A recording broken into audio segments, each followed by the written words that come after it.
제3부 일통천하 제12권 사라지는 영웅들 제12장 조무령왕과 호복기사. 이제 장인은 죽었다. 그를 등용하여 중원을 호령한 진해문왕도 세상을 떠났다. 그 아들 진무왕도 재위 4년 만에 어처구니 없는 사건으로 숨을 거두었다. 그러나 진나라는 여전히 연횡책을 고수하고 있었다. 상황이 이룩해 놓은 엄격한 정책 또한 변함없이 시행되고 있었다. 나에 대해 천하 폐업을 이루리라. 진소양왕의 즉위 첫 일성이었다. 그만큼 그의 야심은 컸다. 그 무렵 초나라는 이빨 빠진 호랑이로 전락하는 신세가 되어 있었다. 단양과 남전에서 제나라와 싸운 두 차례 패전이 결정적인 원인이었다. 상대적으로 제나라의 입지가 퍽 강해졌다. 초나라는 진나라와 제나라 사이에 끼어 이중 외교를 펼칠 수밖에 없었다. 그러나 그것도 여의치 않아 초나라는 양국 모두로부터 침공을 당하는 처지에 빠지고 말았다. 당시 초나라의 처지가 어떠했는가를 사기 초세가편을 통해 알아보자. 초희왕 20년 진나라와 강화를 맺을 준비를 하다가 제나라 왕의 편지를 받고 마침내는 제나라와 연합하였다. 초희왕 24년 제나라를 버리고 진나라와 연합하였다. 초희왕 25년 왕이 친히 진나라로 가 진소양왕과 회합한 후 황극에서 맹약을 맺었다. 이때 진나라는 초나라에게 상용 땅을 돌려주었다. 초희왕 26년 제한 위나라가 합종 맹약을 파기한 초나라를 공격하였다. 초나라는 세자 횡을 진나라의 인질로 보내고 구원을 요청했다. 진나라가 구원군을 보내자 제나라 등 연합군은 후퇴했다. 초희왕 27년 진나라의 볼모로 가 있던 세자 횡이 진나라 대부를 죽이고 본국으로 탈출했다. 초회왕 28년 진나라가 제한위와 함께 초나라를 공격하여 중구를 빼앗고 물러갔다. 초희왕 29년 진나라가 초나라를 쳐 장군 경결과 병사 2만 명을 죽이고 대승을 거뒀다. 이상의 기록으로 볼 때 초나라는 진과 제나라 사이에 끼어 상당한 곤란을 겪고 있었음을 확인할 수 있다. 초회왕 29년이면 BC 300년이요. 진나라 연호로는 진소양왕 7년이었다. 초나라로서는 양당 간의 결정을 내리지 않으면 안 되는 상황에 다다르게 되었다. 진나라냐 제나라냐. 최근 2년간 진나라의 침공으로 인해 초나라 조정은 구런 등을 주축으로 한 친재파가 득세했다. 초회왕은 그들의 주장을 받아들였다. 제나라와 친교하리라. 그러나 지난날 초나라는 제나라를 배신한 바 있었다. 여간에서는 제나라가 초나라의 화친 요구를 받아들이지 않을 것이었다. 세자 횡을 제나라의 볼모로 보내라. 이런 치욕과 수모를 감수한 끝에 초회왕은 겨우 제민왕을 달래 동맹 조약을 맺을 수 있었다. 반면 세자 횡은 2번씩이나 타국에서 인질 생활을 해야 하는 불운한 신세가 되고 말았다. 초제 동맹. 이 소식을 접한 진소양왕은 불같이 노했다. 자신에 대해 천하 폐업을 이루겠다는 야심에 불타있는 그가 아니던가. 초왕을 용서할 수 없다. 진소양왕은 이제 24세밖에 되지 않은 젊은 왕이었다. 지금까지에서 보아 알 수 있듯이 걸핏하면 군사를 내어 초나라를 쳤다. 그는 이번에도 무력으로서 제나라와 동맹을 맺은 초나라를 응징하리라 마음먹었다. 이듬해인 BC 299년 초회왕 30년 진소양왕 8년. 그는 또 한 번 대규모의 군사를 일으켜 초나라 국경을 침범했다. 대장으로 임명된 장수미용은 초나라 요새인 방성을 공격하여 주변의 8개 성을 함락시켰다. 그러나 진소양왕은 그것으로 만족하지 않았다. 그는 어떻게 해서든지 자신을 배반한 초회왕을 무릎 꿇게 하고 싶었다. 진소양왕에게는 동생이 하나 있었다. 이름은 시 경양 땅을 시급으로 하고 있었기에 사람들은 그를 경양군이라 불렀다. 경양군은 나이는 젊었지만 지략이 풍부했다. 그는 형인 진소양왕이 초회왕에게 보복하려는 마음이 있음을 짐작하고 한 가지 꾀를 내었다. 이리이리하면 왕께서는 검중 땅을 얻을 뿐 아니라 앞으로도 계속 초나라를 다스릴 수가 있습니다. 경양군의 계책을 들은 진소양왕은 대단히 기뻐하며 즉시 실행에 옮겼다. 초나라의 사자를 보내라.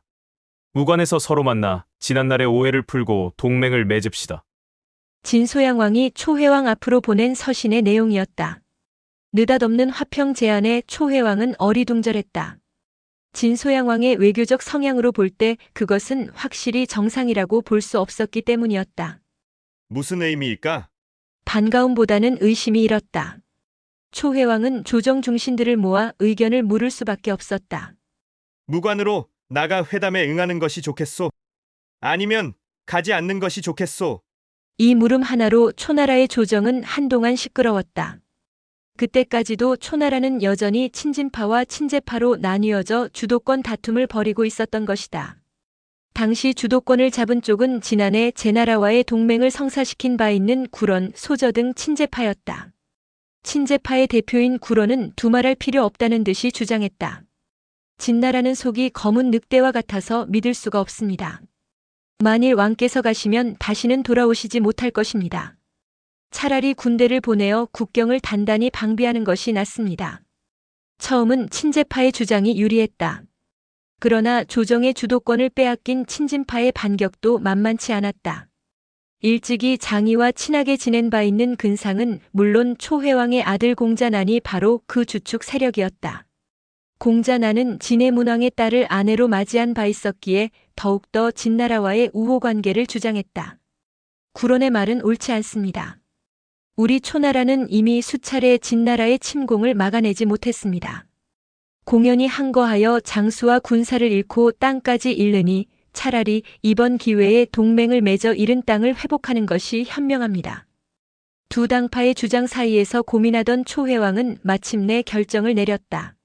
무관으로 가 진왕과 회담하리라. 진나라 도읍인 함양성은 분주해졌다. 그러나 그들이 바빠진 것은 회담을 성공적으로 성사시키기 위해서가 아니었다. 경양군은 과인으로 가장하여 무관으로 나가라. 진소양 왕의 입에서 떨어진 명이었다. 그의 지시는 그것으로 끝나지 않았다. 장수 백기는 군사 1만 명을 거느리고 나가 무관 안에 매복해 있으라. 장수 몽호는 군사 1만 명을 거느리고 나가 무관 밖에 매복해 있으라. 마침내 함양성 문 밖으로 한 행렬이 나타났다. 왕이 타는 수레에 왕을 호위하는 시위대가 무관으로 뻗어있는 가도를 따라 천천히 내려가기 시작했다. 연변을 가득 메운 백성들은 그러나 그 수레 안에 경양군이 타고 있을 줄은 꿈에도 짐작지 못했다. 저 멀리로 무관이 보였다. 무관이 가까워지면서 초회왕의 눈에는 주변의 풍경이 선명히 들어왔다. 조용하고 평화로운 전경이었다. 관문 또한 활짝 열려 있었다. 문을 지키는 병사들 외에 다른 군사는 전혀 찾아볼 수 없었다. 진왕을 의심한 것은 기우였던가. 초회왕은 다소 안심하는 표정을 지었다. 이윽고 행차가 관문 앞에 이르렀다. 문 밖에 진나라 사자가 나와 기다리고 있었다. 진나라 사자는 깊숙이 허리를 숙이며 초회왕을 영접했다. 우리 왕께서 초왕을 기다리신 지 벌써 사흘째입니다. 먼 길에 오시느라 수고 많으셨습니다. 초회왕은 자신을 극진히 대우하는 사자의 태도에 적이 만족하며 관문 안으로 들어섰다. 순간 좌우에서 수십 명의 병사들이 나타나 재빨리 관문을 닫아버렸다. 초회왕의 안색이 차갑게 굳어졌다. 어째서 관문을 급히 닫아버리는 게요? 사자가 여전히 공손한 태도로 대답했다. 이것은 우리 진나라의 법도입니다. 진왕은 어디 계시오? 공관에 계십니다. 제가 곧 그리로 안내해 드리겠습니다. 얼마쯤 갔을까? 문득 초회왕의 수레가 멎었다. 화려한 저택 앞에 서였다. 이제 공관에 당도했습니다. 어서 내리시지요. 초회왕이 수레에서 내리는 것과 동시에 저택의 대문이 열리며 한 사람이 천천히 걸어 나왔다. 금포에 옥대를 두른 것으로 보아 그가 진소양 왕인 모양이었다. 그런데 초회왕의 눈에 그 모습이 어딘지 어색해 보였다. 서늘한 기운이 가슴 한구석에서 솟아났다. 초회왕은 멈칫하며 수레 위로 도로 올라가려 했다. 그 사이 금포를 입은 사람이 초회왕 앞에까지 이르러 허리를 굽히며 말했다. 왕께서는 의심하지 마십시오. 신은 진왕이 아니라 동생인 경양군입니다. 일단 공관 안으로 들어가시지요. 왕께 긴히 드릴 말씀이 있습니다. 초회왕은 하는 수 없이 경양군을 따라 공관 안으로 들어갔다. 그가 대청으로 올라서려는 순간이었다. 벼랑간 공관 밖에서 천지를 무너뜨릴 듯한 함성 소리가 들려왔다. 이어 1만 명의 군사가 순식간에 공관 주변을 에워쌌다. 초회왕은 얼굴이 새파랗게 질렸다. 나는 진왕과 회견하러 왔소. 이게 웬 병사요? 경양군이 웃으며 대답했다. 왕께서는 안심하십시오. 원래는 우리 왕께서 직접 오시려 했으나 피치 못할 사정이 생겨 저를 대신 보낸 것입니다. 그러니 왕께서는 함양까지 가시어 우리 왕과 회견하십시오. 저 군사들은 왕을 호위하기 위한 호위 병사일 뿐입니다. 그러나 그 말을 곧이곧대로 믿을 정도로 어리석은 초회왕은 아니었다. 그는 대뜸 자신이 진소양 왕의 계략에 빠졌음을 직감했다. 구론의 말을 듣지 않은 것을 거듭 후회했다.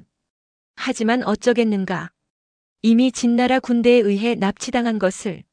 초회왕은 경양군과 나란히 수레를 타고 함양으로 향했다. 그 앞뒤로 진나라 장수 백기와 몽호가 철통같이 호위했다. 아니 그것은 호위가 아니라 감시였다. 주변을 둘러보았다. 수행원들이 한 명도 보이지 않았다. 눈치를 챈 경양군이 쾌활한 음성으로 말했다. 왕을 따라온 수행 신하들은 시종을 제외하고는 모두 초나라로 돌려보냈습니다. 아마도 지금쯤 수도 언영을 향해 불이 나게 달려가고 있는 중일 겁니다. 초회왕은 자신도 모르게 눈물을 쏟았다. 아, 내가 늑대 소굴로 들어가는구나. 며칠 후 초회왕은 함양성에 당도했다. 경양군의 안내를 받아 궁성으로 들어갔다. 그는 진소양 왕과의 회담 시 이번 일에 대해 강력히 따지리라 마음먹었다. 그런데 진소양 왕을 만나는 순간 그는 또 다른 당혹감에 빠지지 않을 수 없었다. 배하라시오. 경양군이 곁에서 속삭였다. 이게 무슨 소리인가? 진소양 왕은 남양으로 놓인 왕좌에 높이 앉아 있었고 자신은 계단 아래서 엎드려 절을 하라는 것이다. 왕대 왕이 아닌 왕대 신하의 접견 절차였다. 속국의 제후에게도 이러지는 않는다. 초회왕은 더 이상 자신의 감정을 억누를 수가 없었다. 고개를 빳빳이 쳐든 채 분노한 음성으로 소리쳤다. 나는 초나라 왕이요. 진나라를 믿고 회담하기 위해 무관까지 나왔거늘 진왕은 어찌하여 나를 속이고 이런 무례를 저지르는 것이오. 그러나 진소양 왕은 태연자약했다. 오히려 입가에 웃음을 머금었다. 지난날 그대는 우리 진나라에게 장의를 보내주면 검중 땅을 내주겠다고 약속했소. 그런데 그대는 아직까지 검중 땅을 내주지 않고 있소. 오늘 과인이 그대를 여기까지 오게 한 것은 바로 그 때문이오. 그대가 검중 땅을 내주기만 하면 과인은 지금이라도 당장 그대를 초나라로 돌려보내주겠소. 어떻소? 검중 땅을 우리에게 내주겠소.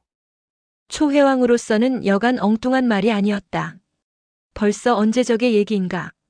더욱이 그는 장의를 정중히 대접하여 돌려보내지 않았던가. 억지가 분명했다. 그는 진소양 왕의 수작에 말려드는 줄 알면서도 분통을 이기지 못해 다시 소리쳤다. 검중 땅이 탐이 나면 얼마든지 좋은 말로 요구할 수도 있는 일이거늘 진왕은 어찌하여 이런 얄팍한 속임수를 쓰는 게요? 이런다고 과인이 검중 땅을 내줄 성십소. 검중 땅을 내주지 않으면 영원히 초나라 땅을 밟을 수 없음을 명심하오. 진소양 왕의 이러한 협박에 초회왕은 오기가 일었다. 너희들이 나를 속여 이곳까지 유인해놓고 땅까지 요구하고 있으니 내 어찌 그것을 들어줄 수 있겠는가. 나는 죽으면 죽었지 너희들의 협박에 굴하지 않겠다. 그러나 진소양 왕은 진소양 왕대로 기어코 검중을 빼앗아낼 작정이었다. 그는 싸늘한 눈길로 초회왕을 내려다보며 말했다. 제법 용기가 가상하구나. 내가 언제까지 버티는지 지켜보리라. 여봐라. 초왕을 옥에 가두어라. 이리하여 초회왕은 고금을 통해 찾아보긴 힘든 타국에서의 감옥살이를 하게 되었다. 초회왕이 연금되었다는 소식은 즉각 초나라의 수도인 언영에도 전해졌다. 어떻게 이럴 수가. 모두가 경악하는 가운데 초회왕을 무관으로 나가도록 권유했던 친진파는 얼굴을 들 수가 없을 지경이었다. 그렇다고 마냥 이대로 지낼 수도 없는 노릇이었다. 그랬다. 그 무렵 초나라는 묘한 상태에 빠져 있었다. 초회왕, 함양성 연금, 세자 횡 제나라 볼모, 임금과 그 계승자인 세자가 모두 타국에 억류되어 있는 것이었다. 상황으로 보아 진과 제나라가 쉽게 초회왕과 세자 횡을 돌려보낼 것 같지도 않았다. 미증유의 위기라 해도 과언이 아니다. 이럴 때 진과 제가 연합해 공격해온다면 생각만 해도 끔찍했다. 대관절 일을 어찌 처리해야 좋은가? 적어도 이 순간에는 친진파도 친재파도 없었다. 모두들 한자리에 모여 이 국난을 어떻게 타개해 나갈 것인가 머리를 짜내기 시작했다. 어느 순간 근상의 입에서 엉뚱한 말이 흘러나왔다.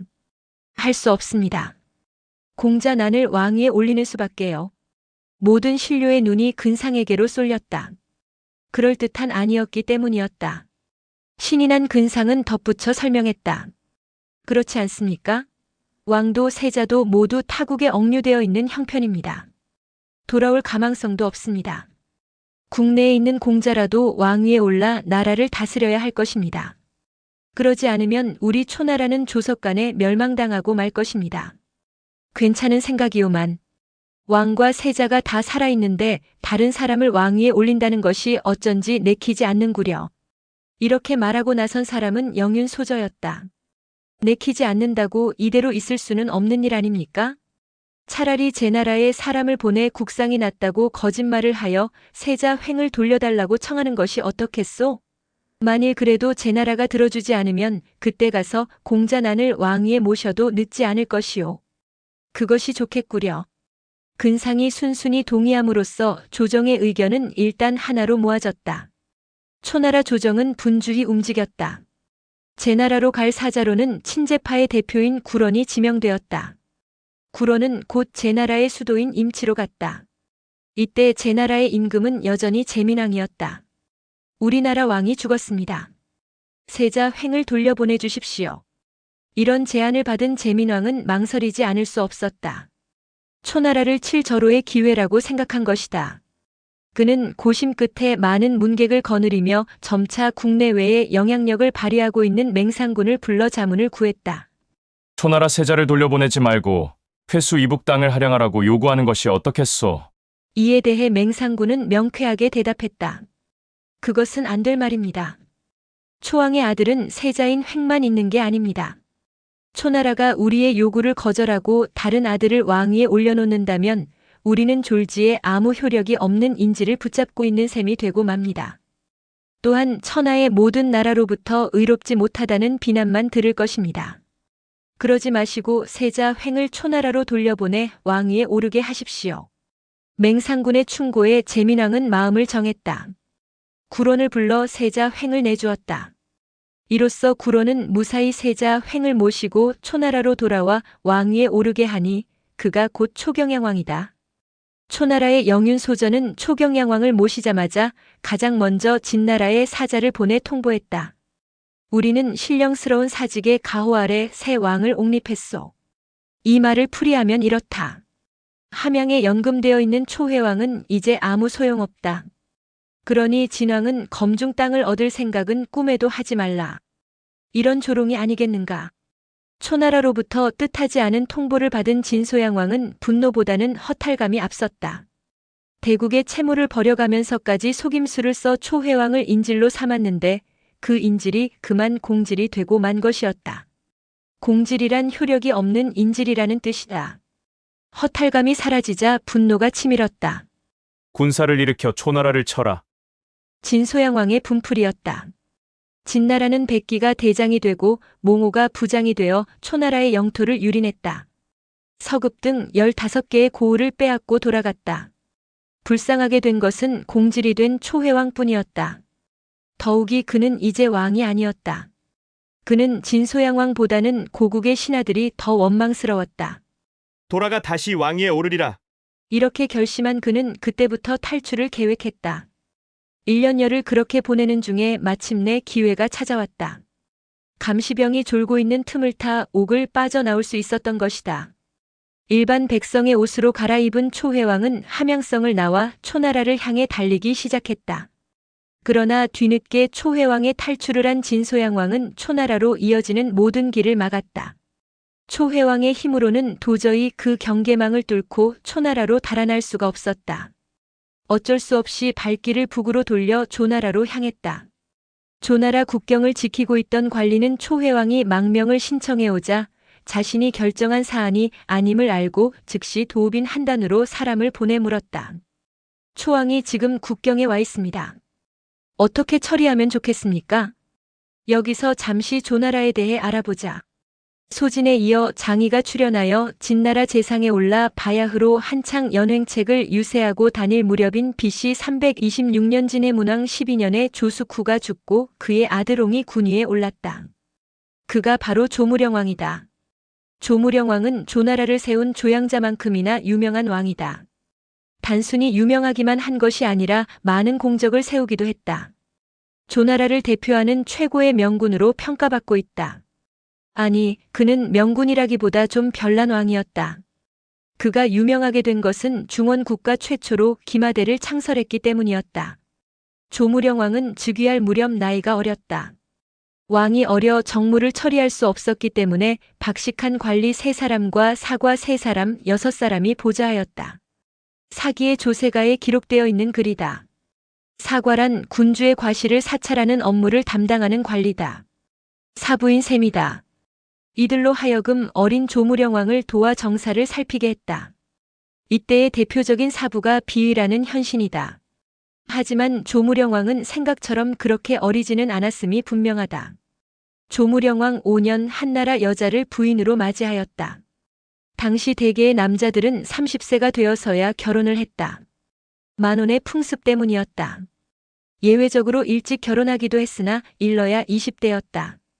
조무령 왕은 재위 5년 만에 부인을 맞이해 드렸으니 아마도 재위 당시 나이 15세 정도이지 않았을까?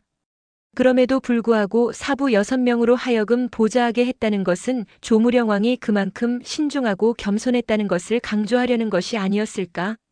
성인이 된 조무령 왕은 체구가 건장했다. 키는 팔척팔촌이었고 얼굴 모습은 새의 부리 같았다. 짙은 구레나루의 수염은 규룡같이 굽슬굽슬했고 피부는 검으면서도 윤이 났다. 가슴은 넓어 3척이나 되었다. 조무령 왕의 성격을 단적으로 알 수 있는 대목이 역시 사기의 조세가에 기록되어 있다. 이 무렵 중원의 강대국들은 경쟁이라도 하듯 서로 왕호를 사용하기 시작했다. 이에 대해 조무령 왕은 콧방귀를 뀌며 다음과 같이 말했다. 알맹이도 없으면서 어찌 허황된 명분에만 안주할 것인가? 그러고는 신하와 백성들에게 자기를 부를 때 여전히 군, 임금이라 부르도록 명령했다. 조나라가 왕을 자칭하기 시작한 것은 그 아들 때에 가서이다. 그러므로 무령왕은 나중에 추존된 칭호다.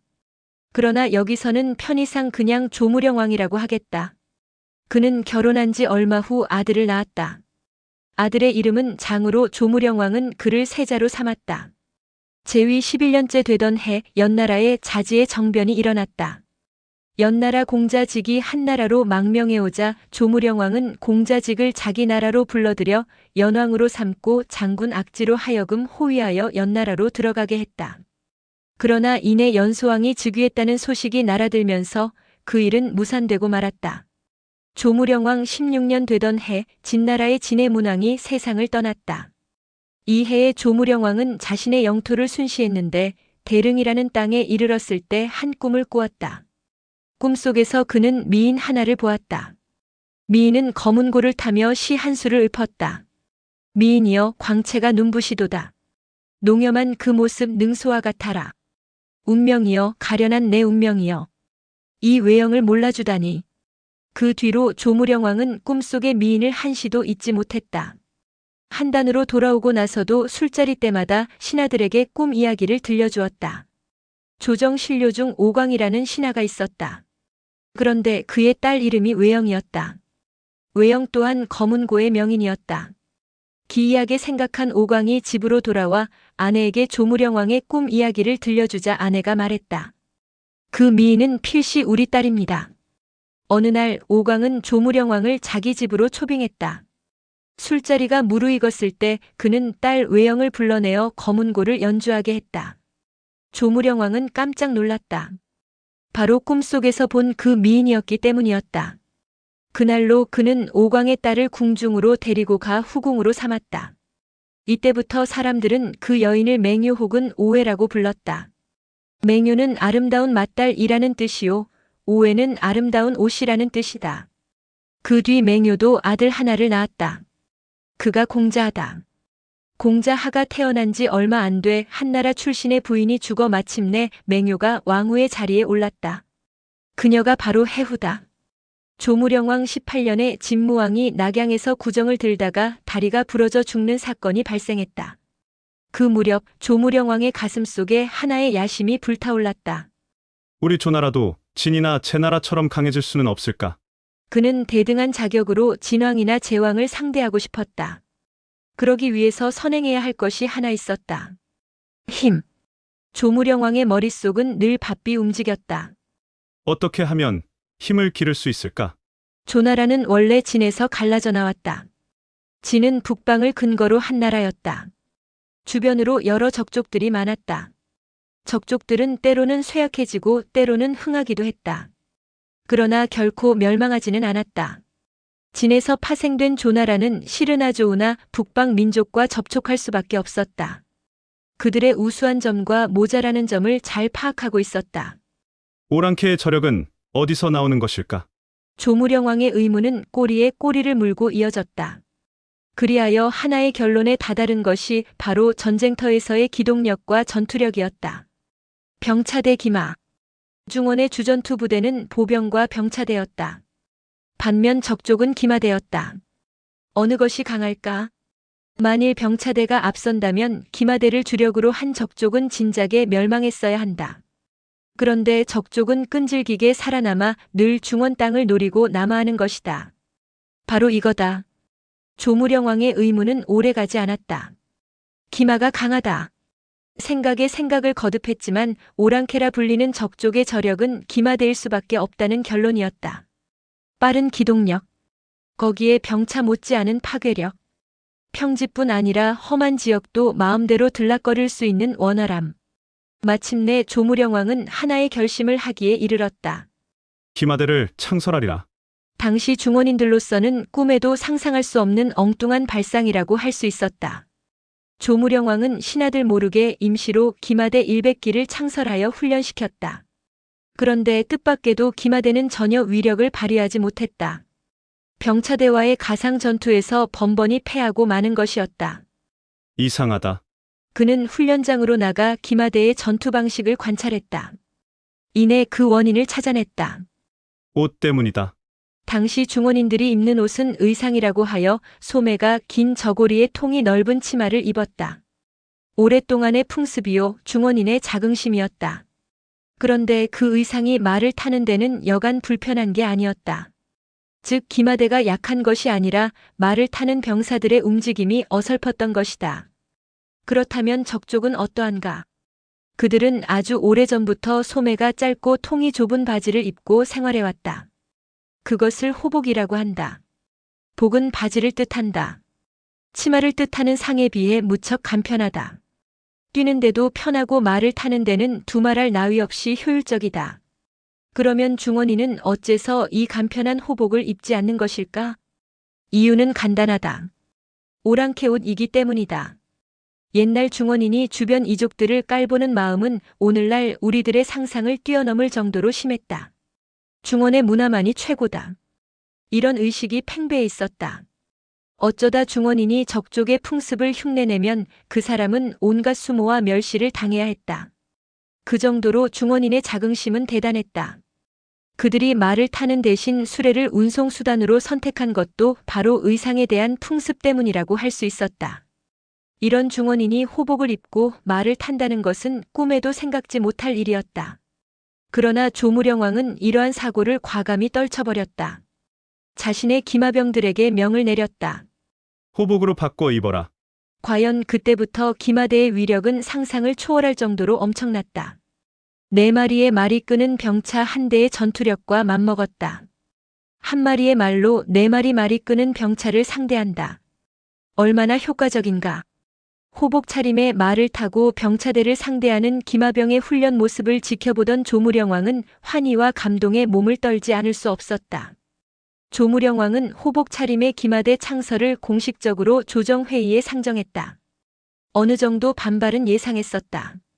그런데 그 정도가 예상했던 것보다 훨씬 심했다. 사기는 이때의 상황을 매우 세밀히 기록하고 있다. 조무령왕은 말했다. 강력한 병력의 보호가 없으면 사직은 망하게 마련이요. 무릇 세상에 태어나 뛰어난 업적을 이루려면 때때로 예전의 풍속을 위배할 때도 있소. 나는 책망을 받은 한이 있더라도 모두에게 호복을 입고자 하오. 이에 누안이 찬성했다. 좋습니다. 그러나 모든 대신들은 반대했다. 불가합니다. 수십 명의 대신 중 단 한 사람만이 찬성이고 나머지 대신들은 모두 반대한 것이다. 심지어는 스승이랄 수 있는 비의도 숙부 및 형제들도 조무령 왕의 뜻에 동조하지 않았다. 물론 반대 이유는 간단했다. 오랑캐 풍속을 따를 수 없습니다. 이때부터 조무령 왕은 조정 대신을 상대로 설득 작업에 나섰다. 일일이 대신들을 찾아다니며 자신의 생각을 밝혔다. 가장 먼저 스승인 비의를 설득했다. 내가 호복을 입히고자 하는 것은 적은 힘으로 많은 공을 세우기 위함이오. 대저무지한 자의 즐거움은 현명한 자의 슬픔이고 어리석은 자의 비웃음은 어진 자의 통찰이오. 세상 사람들이 호복의 효능을 다 짐작할 수는 없소. 설령 모든 사람이 이 일로 나를 비웃는다 할지라도 나는 기어코 호복을 입음으로써 조나라를 강국의 반열에 올려놓고야 말겠소. 조무령 왕은 온갖 수사를 동원했다. 아니 그것은 수사가 아니라 웅변이었다. 이쯤 되면 비의도 조무령 왕의 신념에 감복하지 않을 수 없었다. 마침내 그는 고개를 끄덕였다. 신이 듣기로 머뭇거리는 자는 성공하지 못하고 행동으로 옮기지 못하는 자는 명예를 얻지 못한다고 하였습니다. 기왕 왕께서 세상의 비난을 감수하겠다고 결심하셨으니 세간의 여론을 의식하지 마시고 부디 성공하시기 바랍니다. 다음으로 조무령 왕은 숙부인 공자성을 설득하기 위해 궁으로 불렀다. 그러자 공자성은 아프다는 핑계로 조무령 왕과의 만남을 피했다. 여러 차례의 부름에도 공자성이 오지 않자 조무령 왕은 친히 그의 집으로 행차하여 간곡히 말했다. 모름지기 옷이란 몸이 편리하기 위해서 있는 것이고 예의란 마음이 편리하기 위해 있는 것입니다. 그러므로 진실로 나라에 이익이 되고 일신에 도움이 된다면 몸과 예법이 꼭 동일할 필요는 없다고 생각합니다. 지금 숙부께서는 과거의 풍습을 주장하시지만 저는 미래의 풍습을 조성하려는 것입니다. 호복을 입음으로써 우리 조나라가 주변 나라를 통합하면 이 얼마나 좋은 일입니까? 바라건대 숙부께서도 호복을 입으십시오. 옷이란 몸이 편리하기 위해 있는 것이고 예의란 마음이 편리하기 위해 있는 것이다. 조무령 왕이 남긴 유명한 말이다. 공자성 역시 조무령 왕의 의지와 신념에 감동했다. 그는 2번 절하고 머리를 조아리며 대답했다. 신이 어리석어 왕의 깊은 뜻을 모르고 감히 세속의 풍습만을 아뢰었습니다. 신은 왕의 명령에 복종하겠습니다. 마침내 조무령 왕은 모든 신료들을 설득하고 그들에게 일일이 호복을 나누어 주었다. 이제부터 모든 신하는 호복을 입고 조정을 출입하라. 아울러 기병과 사수를 모집하여 말을 달리며 활 쏘는 법을 익히기 시작했다. 이것이 이른바 호복기사다. 이로써 중원 대륙에 기마가 처음 출현하였고 이것이 점차 보편화되어 통일 진나라 이후 주요 전투수단은 완전히 기마에 의존하게 되었다. 병차는 사라지고 다만 수레만이 남아 짐을 나르는 운송수단으로 사용되었을 뿐이다. 조무령 왕의 엉뚱한 착상 하나가 중국인의 생활과 문화를 완전히 뒤바꿔 놓고 만 것이다. 호복기사. 이때부터 조무령 왕의 이름은 중원 여러 나라의 화제가 되었다. 화제만 된 것이 아니었다. 실제로 그가 창설한 기마대는 놀라운 활약을 보여주었다. 중산국 정벌.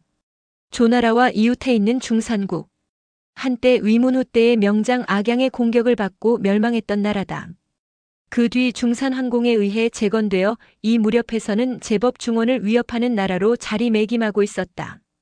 그 중산국을 조무령 왕이 공격하여 중산의 동성인 영수만을 남겨놓고 그 주변 땅을 모조리 점령해버린 것이었다.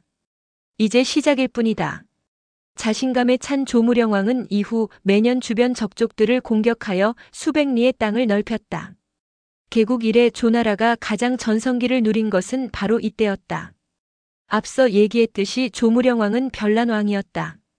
남들이 생각하지 못하는 바를 생각해 곧장 실천에 옮기는 경우가 많았다.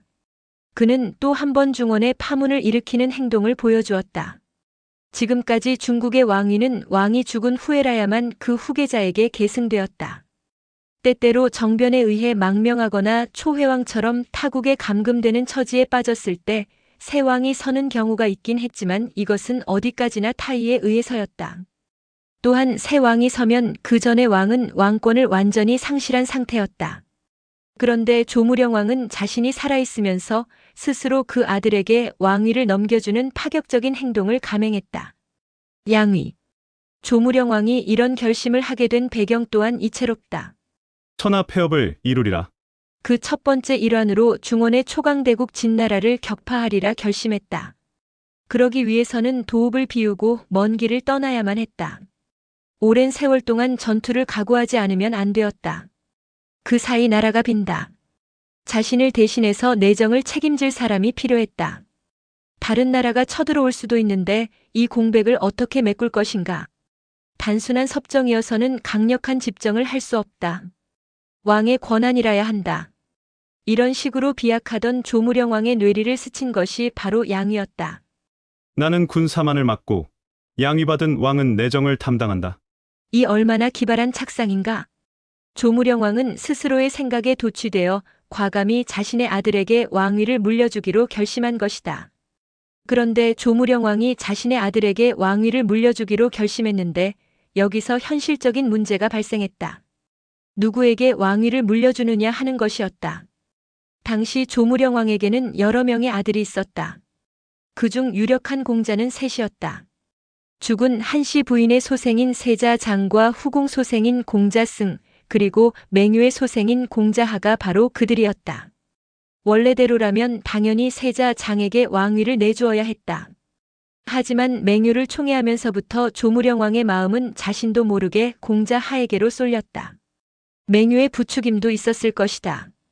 자연히 세자장이 못마땅하게 여겨졌다. 왕제가 아니다. 하지만 선뜻 세자를 바꾸기도 곤란했다. 공자하의 나이 이제 불과 7살이었기 때문이었다. 반면 세자장은 20세에 이른 성인이었다. 세자를 패할 뚜렷한 명분이 없는 것도 망설임의 한 이유였다. 그런 중에 대량 땅에 사는 이름난 인물 감별가 하나가 한단에 머물러 있다는 소문을 들었다. 조무령 왕은 잘 되었다 싶어 그를 궁으로 불러들여 세자장을 보였다. 인물 감별가는 세자장의 관상을 본 후 말했다. 단명입니다. 오래 살지 못한다는 것이다. 조무령 왕의 얼굴에 기쁨의 기색이 스쳐갔다. 오래 살지 못하는 아들에게 왕위를 물려줄 수는 없는 일이 아닌가. 이번에는 공자하를 나오게 했다. 어떻소? 휘장 안에 숨어 7살 난 공자하를 훔쳐본 인물 감별가는 한참을 생각하다가 조심스럽게 대답했다. 오래 사십니다. 그뿐이었다. 조무령 왕은 어딘지 미흡해 보였다. 오래 살 거라는 말을 듣기 위해 그를 초빙한 것은 아니질 않은가. 다른 것은 없소. 대체로 무난하십니다. 다만 올빼미상입니다. 올빼미는 어미를 잡아먹는 새다. 그래서 관상가들 사이에서는 불효의 새로 인식되고 있다. 그러나 그 인물 감별가는 조무령 왕의 저의를 짐작했음인가. 그것에 대한 자세한 설명을 들려주지 않았다.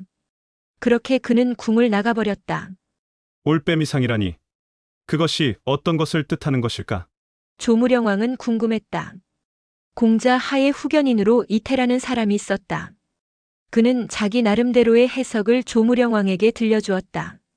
올빼미는 밤에도 머리카락 한 올까지 낱낱이 보는 새입니다. 백성들의 마음을 구석구석까지 살핀다. 그것을 말하는 것이 아닐까요? 그렇다면 명군이로군. 비로소 조무령 왕의 안색은 환하게 빛났다. 그 이듬해 봄, 조무령 왕은 마음속에 담아두었던 바를 실행에 옮겼다. 세자장을 패하고 공자하를 세자로 책봉한 것이다. 그리고 다시 그 이듬해 여름, 조무령 왕은 또 하나의 놀라운 조치를 취했다. 왕위를 세자하에게 물려주노라. 깜짝 놀라는 신하들의 얼굴을 내려다보며 조무령 왕은 계속해서 말했다. 과인은 스스로 주보가 되어 군사의 일을 맡을 것이다. 그제야 조무령 왕의 뜻을 안 신하들은 허리를 숙이며 그 뜻을 받들었다. 주보. 군주의 아버지라는 뜻이다. 이때부터 조나라 사람들은 조무령 왕을 주보라 부르기 시작했는데 이 말이 변해서 나중에는 태상왕 혹은 태상왕이 되었다.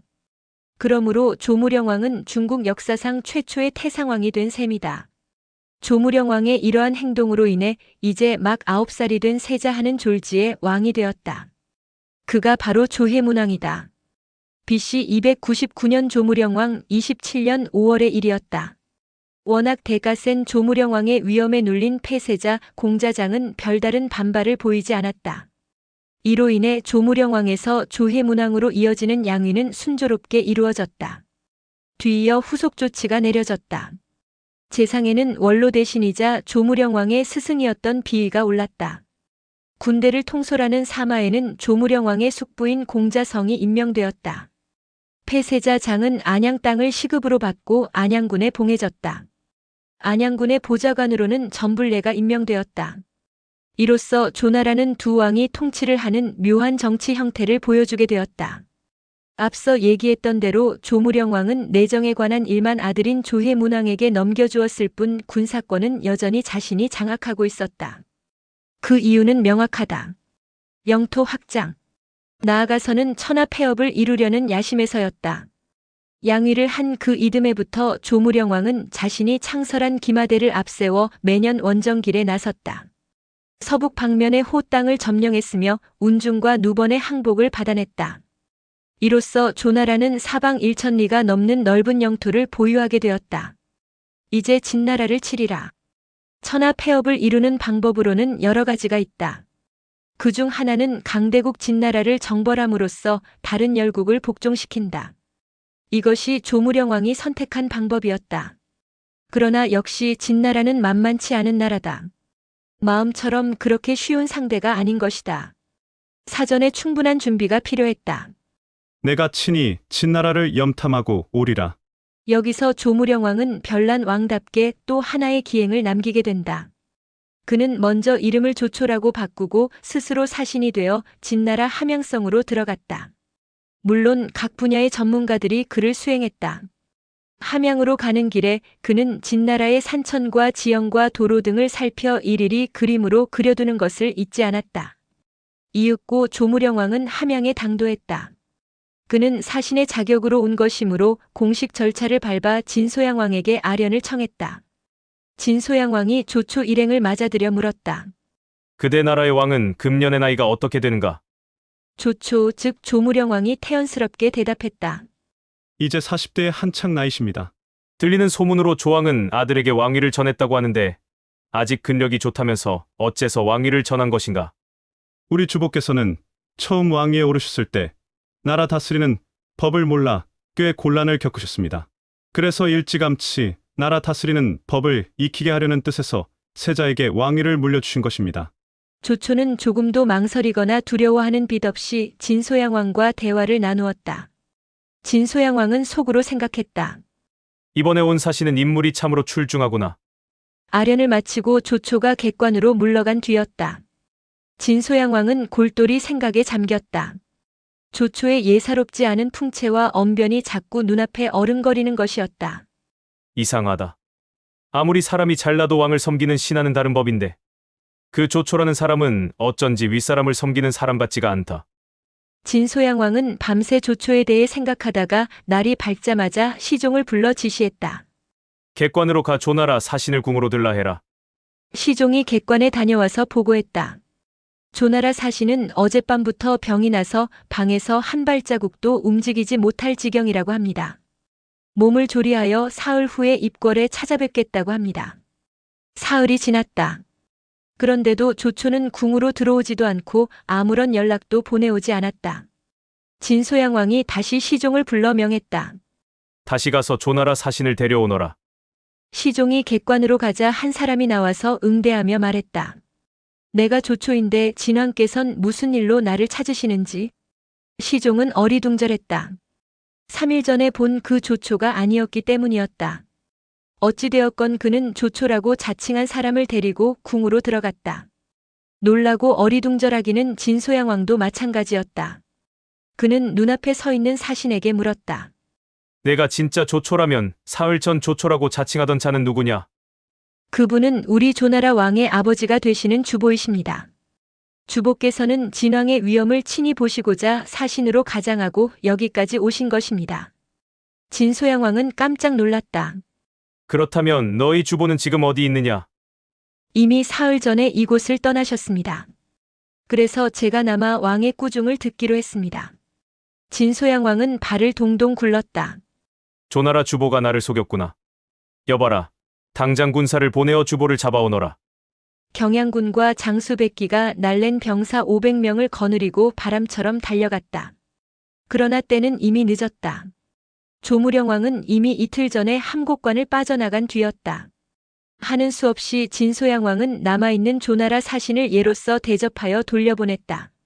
그러나 그 후 조무령 왕만 생각하면 늘 가슴이 울렁거리고 불안한 마음을 어쩌지 못했다.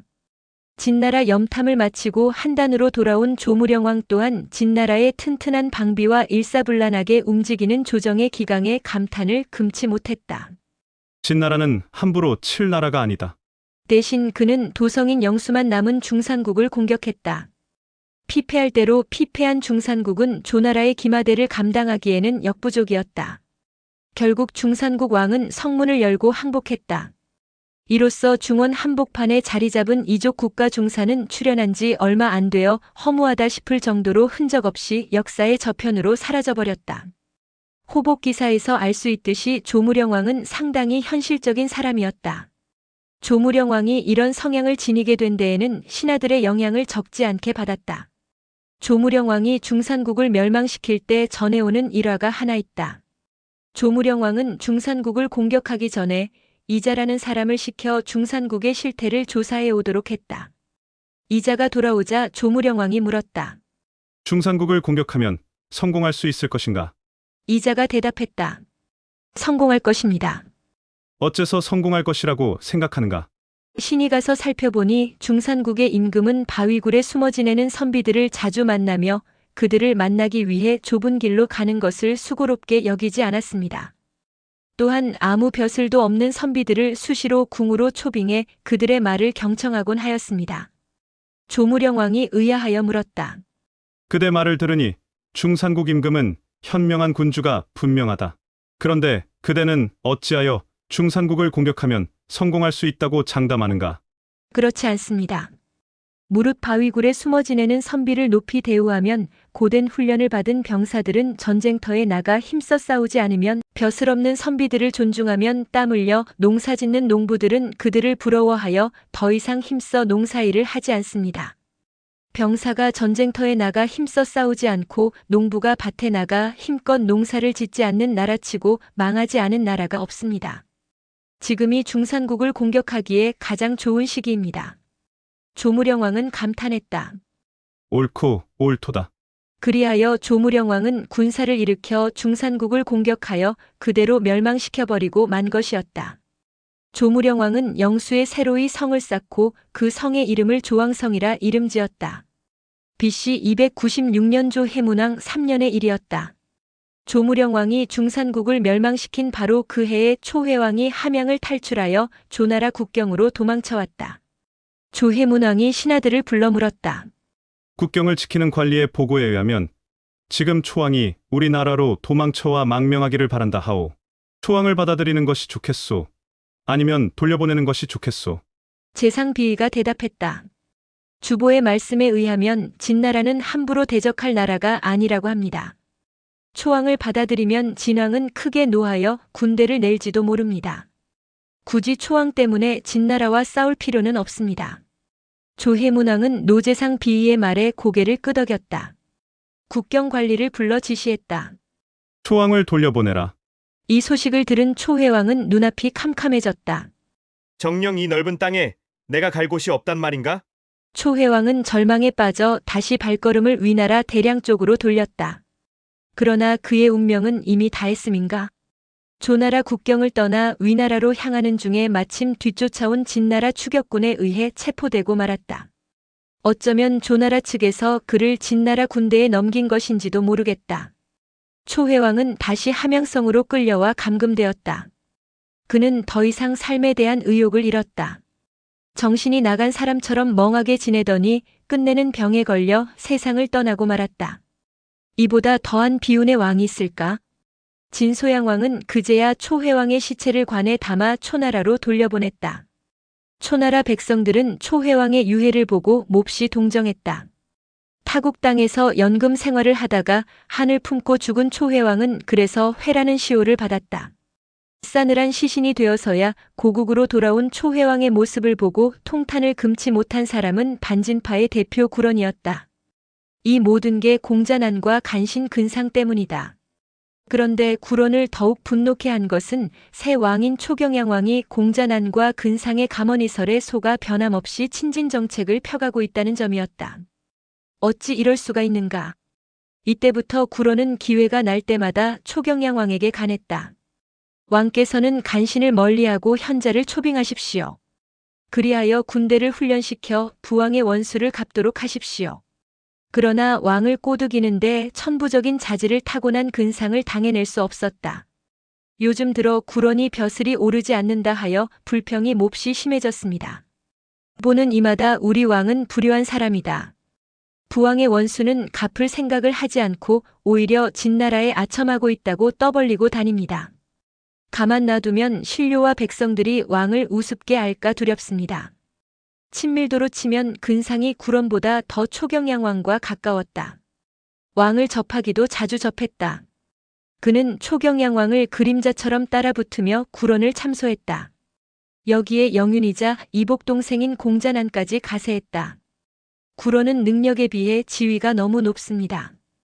또한 자신의 능력을 너무 과신하고 있습니다. 이런 자는 결국 왕만 욕보일 것입니다. 근상과 공자난의 참소를 믿은 초경양 왕은 마침내 구런을 파직시키고 시골로 추방해버렸다. 구런의 고향은 장강 중류 이남에 있는 장사라는 땅이었다. 장강 지류의 하나인 상수 근처다. 삭탈관직 당하고 고향으로 내려온 구런은 자신의 울분을 이길 수가 없었다. 집 근처에 명나강이라는 강이 있었다. 호남성 동북쪽을 거쳐 상수로 흘러드는 작은 강이다.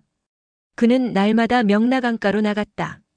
머리를 풀어 헤치고 강변을 거닐며 시를 지음으로써 자신의 울분을 달랬다. 이때 지은 시가 그 유명한 장편 서사시 이소다. 긴 한숨과 눈물로써 인생의 어지러움을 슬퍼하노라. 나 언제나 청정에 힘썼건만 아침에 가냈다가 저녁에 파직되었도다. 향초로 만든 띠를 두르고 향초를 꺾어든 것이 그토록 죄이던가. 내 마음에 옳다고 하는 것이 있다면 9번 죽어도 후회하지 않으리. 이렇게 시작되는 이소는 이후 자신의 억울한 평생을 통렬하게 읊고 있다. 이소라는 뜻은 슬픈 일을 당하다 라는 뜻이다. 어떤 이는 이별의 슬픔이라는 뜻으로 해석하기도 하나 앞의 것이 대체적인 주장이다. 사마천은 사기의 구런 가생열전에서 구런이 이소를 쓰게 된 배경을 다음과 같이 해설해 놓고 있다. 구런은 왕이 한쪽 말만 듣고 시비를 가리지 못한 것과 아첨하는 무리들이 왕의 총명을 가로막은 것과 사악한 무리들이 공명정대한 사람을 해치는 것과 단정하고 정직한 사람들이 받아들여지지 않는 풍토를 애석하게 생각했다. 그리하여 우수와 근심을 이기지 못하고 지은 것이 이소다. 이소는 근심스러운 일을 만났음을 말한다. 그러므로 구런이 지은 이소는 원망으로부터 이루어졌다. 구런에게는 수라는 누님이 있었다. 수는 누이라는 뜻이다. 그녀는 먼 지방으로 시집가서 살고 있었다. 어느 날 누님 수는 친정 동생인 구런이 파직당하여 고향으로 쫓겨내려와 있다는 소문을 들었다. 동생 구런을 위로하기 위해 고향 집으로 갔다. 그녀는 구런의 모습을 보고 깜짝 놀랐다. 오랫동안 빗질을 하지 않아 머리가 산발인데다가 안색은 초췌했고 몸은 몰라볼 정도로 야위어 있었기 때문이었다. 눈물이 핑 돌았다. 누님은 구런의 손을 잡고 애원하듯 부탁했다. 동생의 고뇌를 내 어찌 모르겠는가. 하지만 그런다고 해서 무슨 보람이 있으리요. 이제 지난 날은 다 잊고 조용히 땅을 일구며 남은 생이나마 편안히 보내도록 해라. 누님의 정겹고 따스한 말에 구런은 한결 마음이 가라앉는 듯 했다. 그때부터 구런은 다소 안정을 되찾고 농사를 지으며 속세의 일을 잊으려 했다. 한 달쯤 지나 누님은 시가로 돌아갔다. 구런은 고향 땅으로 돌아와 약 10여 년간을 지냈던 듯하다. 그동안에도 그는 마음을 완전히 정리하지 못하고 초나라의 앞날에 대해 늘 고뇌했다. 그러나 초경양왕은 여전히 공자난과 근상 등의 간신들에게 노란하다가 나중에야 반진정책을 취했다. 하지만 그때는 이미 너무 늦었다. 백기가 이끄는 진군의 공격에 도성 언영까지 함락당하고 만 것이다. BC 278년 초 경양왕 21년에 일어난 일이었다. 이 소식을 들은 구론은 그야말로 피를 토하는 심정이었을 것이다. 그 이듬해인 BC 277년에는 군사 요충지인 검중 땅마저 점령당했다. 구론이 모든 희망을 잃고 명나강에 투신 자살한 것은 아마도 이 무렵이 아닌가 싶다. 도성 언영의 함락 소식과 날이 갈수록 어지러워지는 초나라 조정 실태를 전해들은 구론은 다시금 울분과 절망에 빠졌다. 재차 머리를 풀어 해치고 초취한 안색으로 명나강변을 거닐곤 했다. 그러던 어느 날 한 어부가 방황하고 있는 구론의 모습을 보았다. 그대는 삼려대부가 아니십니까? 무슨 까닭으로 여기에까지 이르셨습니까? 초나라 관직은 대체로 왕족에 의해 장악되고 있었다. 그중 굴씨, 소씨, 경씨의 세 집안이 유독 많은 대부를 배출했다. 그래서 사람들은 이 세 시족 출신의 대부를 삼려대부라 불렀다. 물론 여기서의 삼려대부는 구론을 말한다. 어부의 물음에 구론이 대답했다.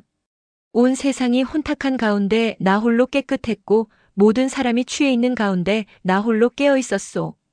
이런 탓에 나는 쫓겨났지요. 한껏 세상을 원망하는 말투였다.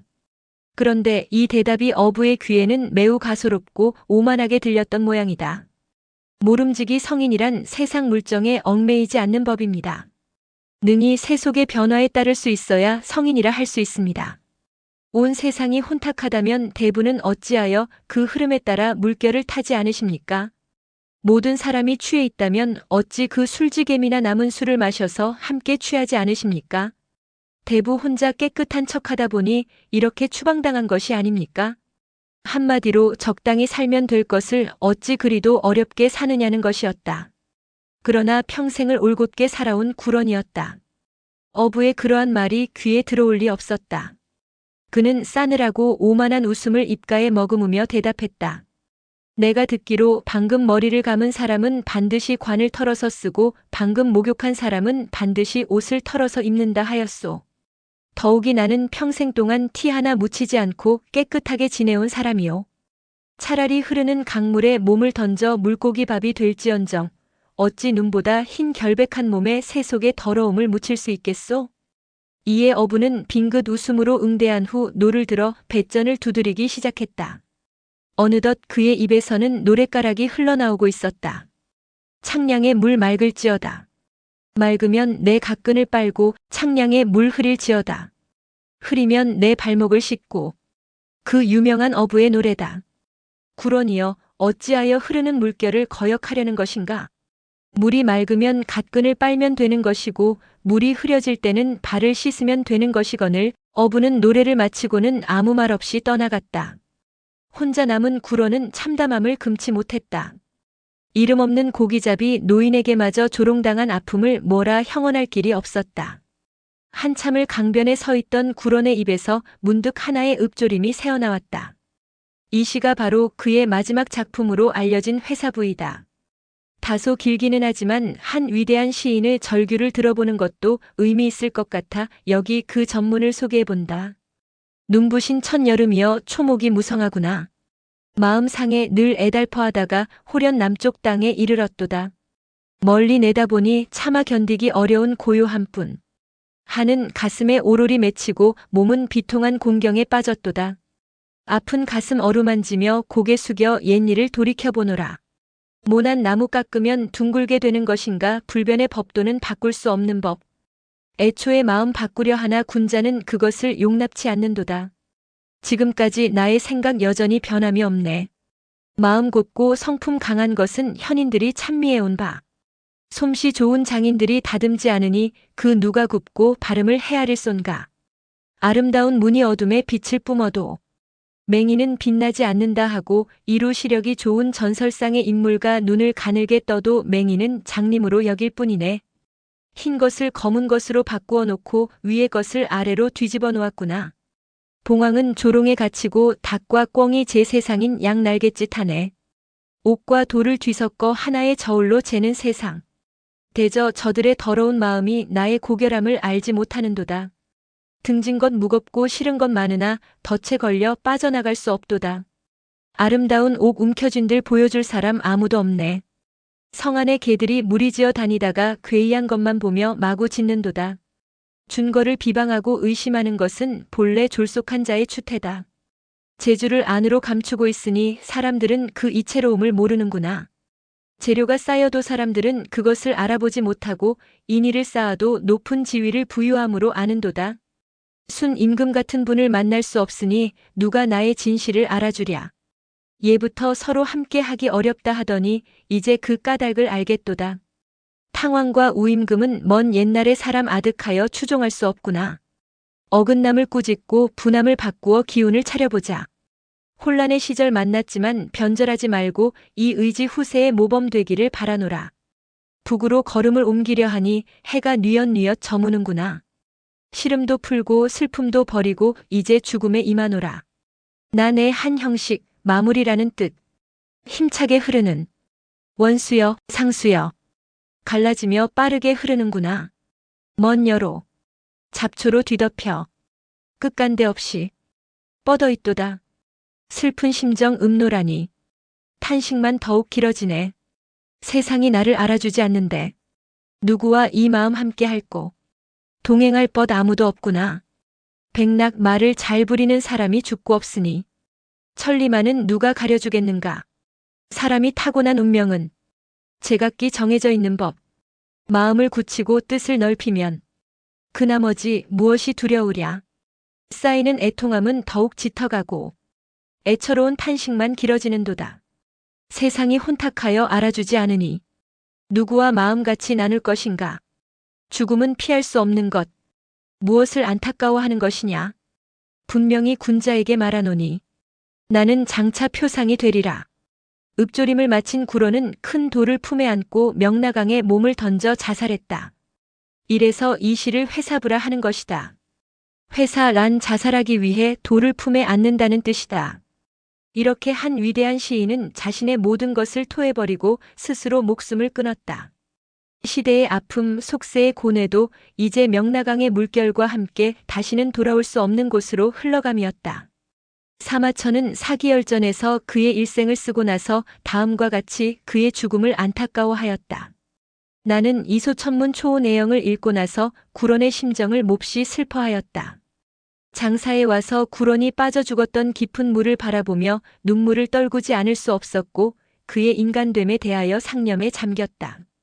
구론이 그 같은 재능으로서 다른 나라에가 유세했더라면 어느 나라인들 그를 받아들이지 않을 리 없었을 텐데 왜 스스로 그 지경에 이르렀는가 의문에 빠지지 않을 수 없었다. 나중에 가생의 복조부를 읽고 삶과 죽음이 하나임을 깨닫게 되어 이전에 가졌던 나의 생각을 흔쾌히 버리게 되었다. 가생은 한나라 때의 천재학자이자 시인으로 구론을 조문하는 시를 짓기도 했다. 그의 또 다른 작품 삶과 죽음이 하나임을 읊은 복조부는 그의 대표적인 작품이다. 사마천은 그 시를 통해 비로소 구론에 대한 안타까움을 떨칠 수가 있었다고 고백하고 있는 것이다. 후일담. 속설에 의하면 구론이 명나강에 몸을 던진 것은 5월 5일이라고 한다. 마을 사람들은 구론이 강물에 빠져 죽었다는 소식을 듣고 모두 놀라서 강가로 달려나왔다. 배에 나눠 타고 하루 종일 명나강을 오르내리며 구론의 시체를 찾으려고 애를 썼다. 그러나 끝내 그의 시체는 찾지 못했다. 이에 사람들은 채색 비단줄에 음식을 메어 강물에 던지고 구론의 외로운 영혼을 위해 제사를 지내주었다. 이때부터 그 마을 사람들은 매년 5월 5일이 되면 각기 배를 타고 강을 건너는 경주를 했다. 즉 구론의 시체를 찾던 일을 잊지 않기 위하여 이런 경주를 만든 것이다. 이것이 경도의 유래다. 지금도 초에서 5에 이르는 장강 중류 연안 사람들은 매년 5월 5일이 되면 경도회를 연다. 그해 가을 구론이 일구었던 농토에서 백옥 같은 쌀이 수확되었다. 그래서 사람들은 이 논을 옥미전이라고 불렀다. 또 사람들은 마을에 사당을 짓고 구론의 혼백을 모셨다. 아울러 마을 이름을 자귀양이라고 고쳤다. 구론의 누님이 동생을 보러 친정 고향에 돌아왔던 일을 기리기 위해 그렇게 한 것이다.